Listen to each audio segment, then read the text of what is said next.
میں نے 1991 میں نمک کی سرزمین پنڈ دادن خان میں ایک آغا خانی اسماعیلی گھرانے میں آنکھ کھولی۔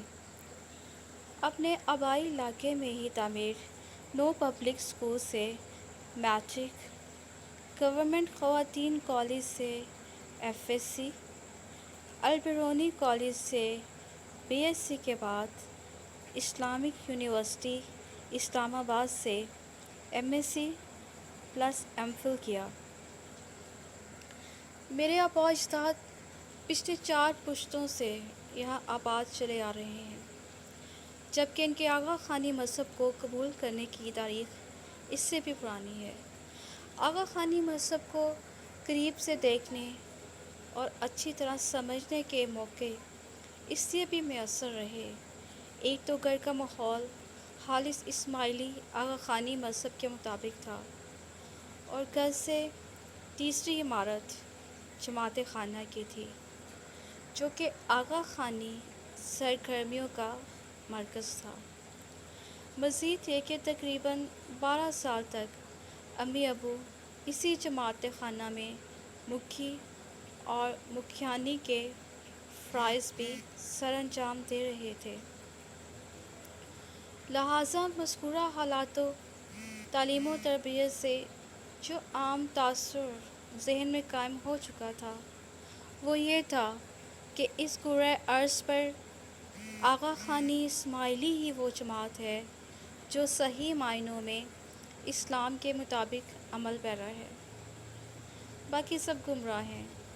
اس لیے ہمیشہ یہ سوچتی تھی کہ مجھے نہ صرف ایک باعمل آغا خانی بننا ہے بلکہ آغا خانی مذہب کی دعوت و تبلیغ بھی کرنی ہے، تاکہ لوگوں کو آتش جہنم سے بچا سکوں۔ بچپن سے لڑکپن اور لڑکپن سے جوانی تک کے سفر میں ایک بات جس کا احساس شدت سے ہوتا رہا وہ یہ تھا کہ اگر ہم یعنی آغا خانی اسماعیلی ہی حق پر ہیں تو ہمیں اپنا مذہب چھپانے کی تعلیم کیوں دی جاتی ہے، اور کیوں کہا جاتا ہے کہ اپنے آپ کو معاشرے میں عام مسلمانوں کی طرح ظاہر کریں، جبکہ پس پشت اسلام اور ہم میں یعنی آغا خانی مذہب میں زمین و آسمان کا فرق تھا۔ اس دو رنگی نے میرے اندر ایک ایسا ڈر پیدا کر دیا تھا جسے نہ صرف میرے اندر سے توڑ پھوڑ کا شکار ہو چکی تھی، بلکہ اس ڈر، خوف اور دو رنگی سے بچنے کے لیے مالک کائنات سے ہمیشہ دعائیں بھی کرتی رہتی تھی۔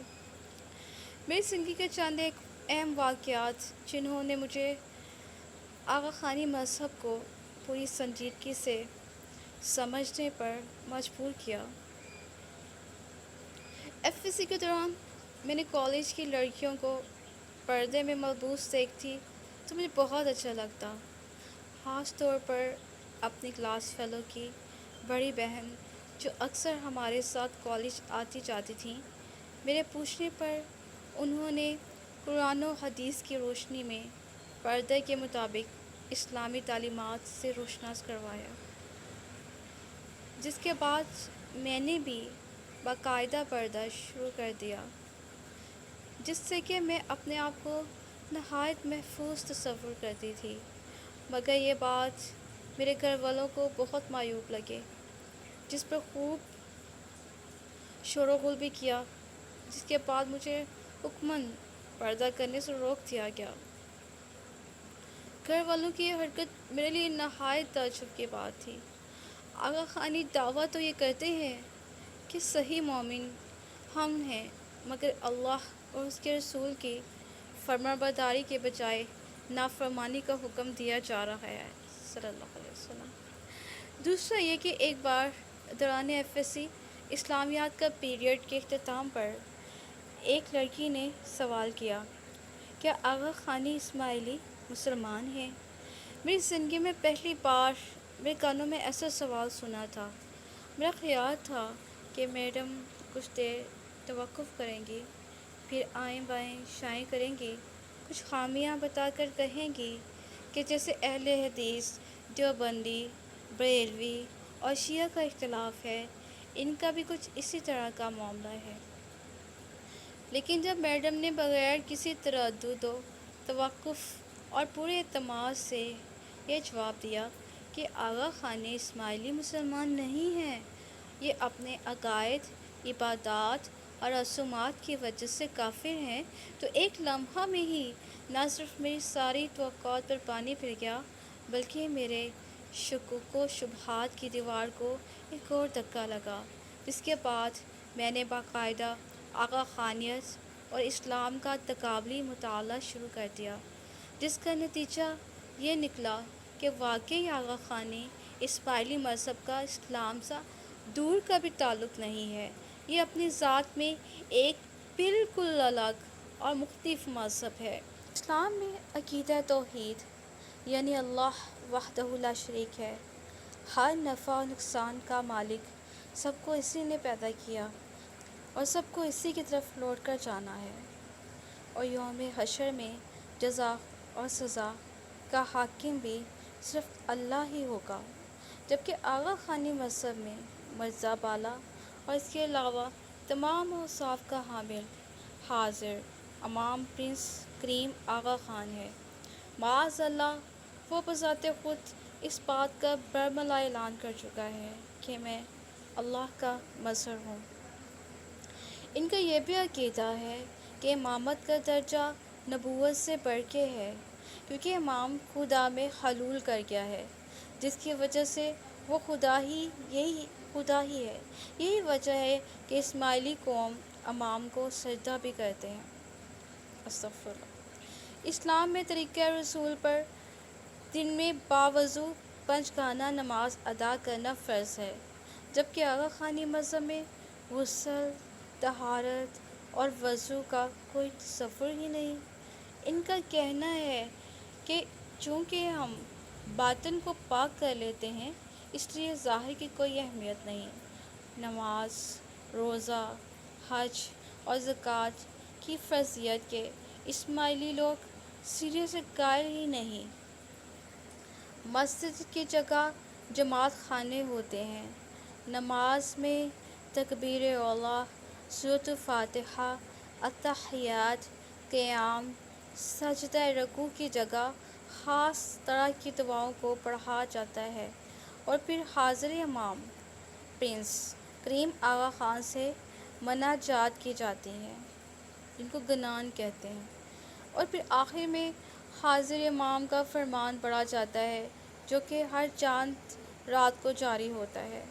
مختلف موقعوں، اوقات اور درجات کی مجالس یہ ہیں: 1 نوی کی مجالس، 2 لائیو کی مجلس، 3 نورانی مجلس اور فدائین کی مجلس، جبکہ بعض بڑی سے 1 نوی کی مجلس، 2 لائیو کی مجلس، 3 نورانی مجلس اور فدائین کی مجلس، جبکہ بعض بڑی مجالس میں زیادہ پیسے ادا کر کے داخلہ ملتا ہے، جس میں اکثر غریب اسماعیلی داخلے سے محروم ہی رہ جاتے ہیں، یا پھر ایک بار داخلے کے لیے اپنی ساری جمع پونجی جماعت کو ادا کر دیتے ہیں۔ ویسے بھی آغا خانی اسماعیلی مذہبی عبادات پیسے کا کافی عمل دخل ہے۔ عبادات کے لیے، گناہوں کی معافی کے لیے، دعا کروانے کے لیے اور مہمانی یعنی زندہ و مردوں کو بخشوانے کے لیے یہ پیسے ادا کرتے ہیں، اور امام سے ایک بول یعنی اسم اعظم کے لیے پیسے دیے جاتے ہیں۔ مزید یہ کہ ناندی کا تصور، جس میں ہر آغا خانی اسماعیلی اپنے گھر سے زیور، کھانا اور قیمتی کپڑے لا کر جماعت خانے میں رکھ دیتا ہے۔ جماعت خانہ کی کارروائی کے بعد ہر ایک کی اشیاء کی بولی لگتی ہے، زیادہ پیسے دینے والے کو وہ اشیاء دے دی جاتی ہیں۔ اس سے ہونے والی آمدن غریبوں میں نہیں بلکہ جماعت خانہ کے اکاؤنٹ میں ٹرانسفر کر دی جاتی ہے۔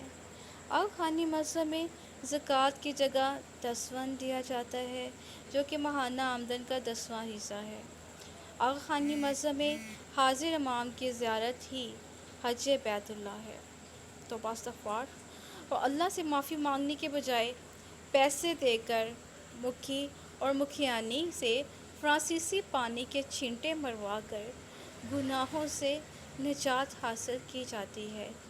میرے لیے یہ بھی ایک حیران کن بات تھی کہ جماعت خانہ کی مجلس میں فرمان پڑھ کر سنایا جا رہا تھا کہ آج کے بعد آغا خانی بھی نکاح باقاعدہ طریقے اسلام کے مطابق ادا کریں گے، جبکہ اس سے پہلے آغا خانی جماعت میں نکاح کا بھی کوئی تصور نہیں تھا۔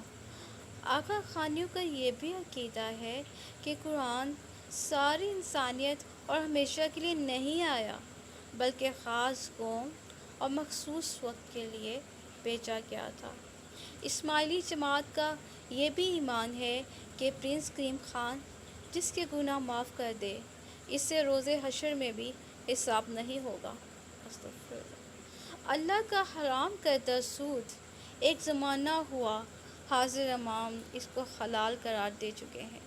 اسماعیلیوں کے حاضر امام پرنس کریم آغا خان کی اپنی غیر اخلاقی حرکات و سکنات ان کا ذاتی معاملہ ہے۔ مجھے اس بات سے کوئی سروکار نہیں کہ اس نے ایک ایسی عورت سے شادی کی جو فحش فلموں میں کام کرنے والی ایکٹر اور بعد از طلاق پھر عیسائی ہو گئی۔ مجھے پرنس کے اپنے بیٹے کے گے ہونے پر بھی کوئی اعتراض نہیں۔ میرے اس بات سے بھی کچھ لینا دینا نہیں کہ اسماعیلی امام کی اپنی بیٹی نے ایک کرسچن مشنری شخص سے شادی کر لی۔ میرا اصل مسئلہ یہ تھا کہ ایسے شخص کو میں کیسے خدا، مظہر خدا، نور اللہ، چلتا پھرتا قرآن، انسانیت کا ہادی اور رہبر، شریعت ساز یا حاضر امام مان لوں کہ جو شخص وقار، کردار، حیا اور شرافت جیسی اوصاف سے بھی محروم ہو۔ یہ ہے وہ مدرسہ بالا تعلیمات، عقائد اور نظریات جنہوں نے مجھے اپنے آبائی مذہب سے بیزار کر دیا۔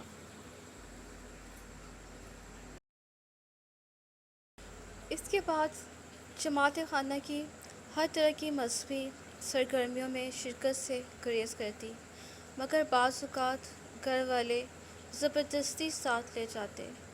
پردے کی مخالفت ہوتی، لیکن جہاں ممکن ہو پاتا کرتی۔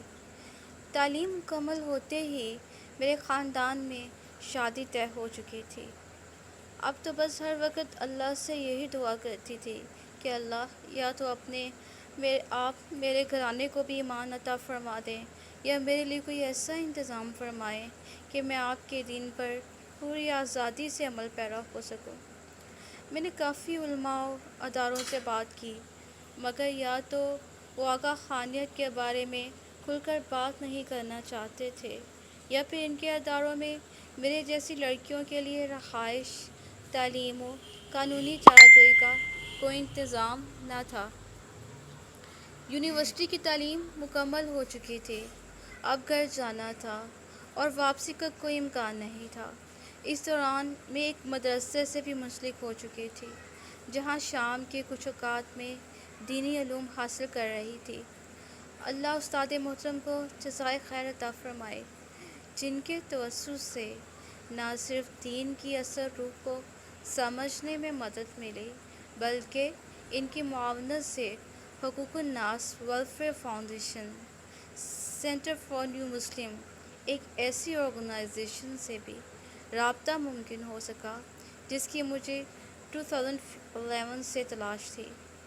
بھائی عبدالوارث سے ملاقات کر کے ساری صورتحال واضح کی، گو کہ میرا معاملہ دوسرے نو مسلمین سے مختلف ہی نہیں بلکہ ہر پرخطر بھی تھا، مگر ان اللہ کے بندوں نے بغیر کسی خوف و ڈر کے شرعی و قانونی دائرہ کار میں رہتے ہوئے ہر طرح سے تعاون کی یقین دہانی کرائی، جس پر میں اپنے رب کی بے پناہ شکر گزار ہوں۔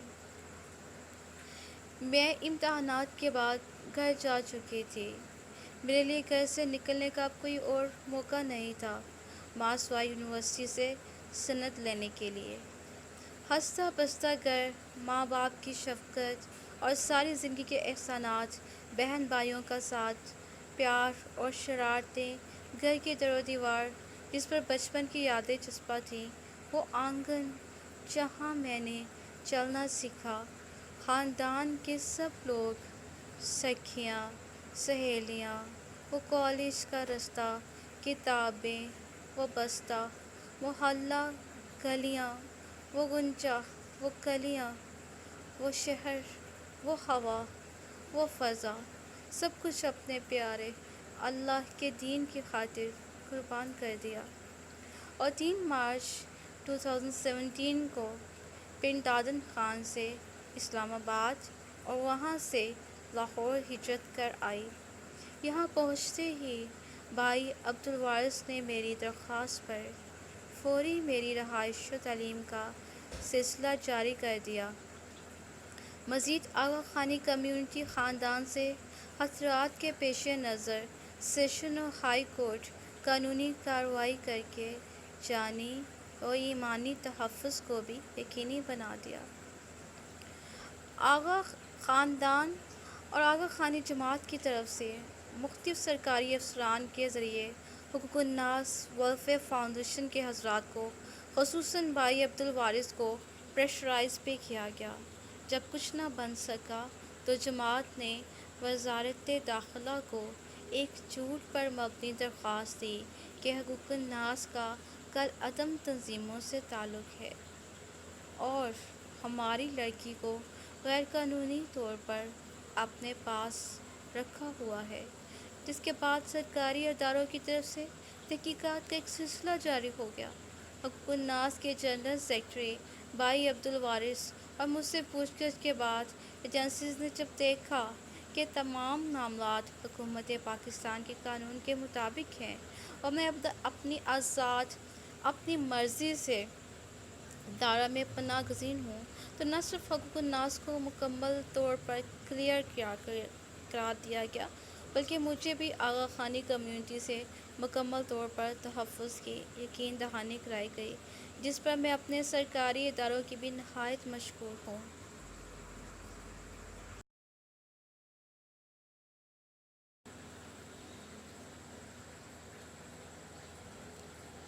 میں حقوق الناس ویلفیئر فاؤنڈیشن کے تمام ذمہ داران کی شکر گزار ہوں کہ جنہوں نے میری مکمل ذمہ داری اٹھاتے ہوئے ایسی جگہ پر تعلیم و تربیت کا انتظام کیا جہاں مدرسہ کی آبی جان کی صورت میں ماں کا پیار، بہنوں جیسی ٹیچر اور خیال رکھنے اور پیار کرنے والی ہم جماعت سہیلیاں مل گئیں۔ حقوق الناس کے تمام معاونین کے لیے اور خصوصاً بھائی عبدالوارث کے لیے دعا ہے کہ اللہ ان کی حفاظت فرمائے اور ان کے کام میں بہت برکت عطا فرمائے، تاکہ یہ میرے جیسی بیٹیوں کے سر پہ دست شفقت رکھ سکیں۔ میں اپنے تمام اساتذہ، یونیورسٹی کی فرینڈز اور اپنے سرکاری اداروں کے ان افسران کی بھی ممنون ہوں جنہوں نے راہ حق میں ہر آنے والی مشکل میں میرا ساتھ دیا۔ اللہ ہم سب مسلمانوں کو اسلام کی ایسی قدر کرنے کی توفیق عطا فرمائے جیسی قدر کرنے کا حق ہے۔ میرے اللہ، تجھے پایا تو دل کو چین ملا۔ میرے اللہ، تجھے پایا تو دل کو چین ملا۔ ایک زمانے سے میری روح تیری تلاش میں ہے۔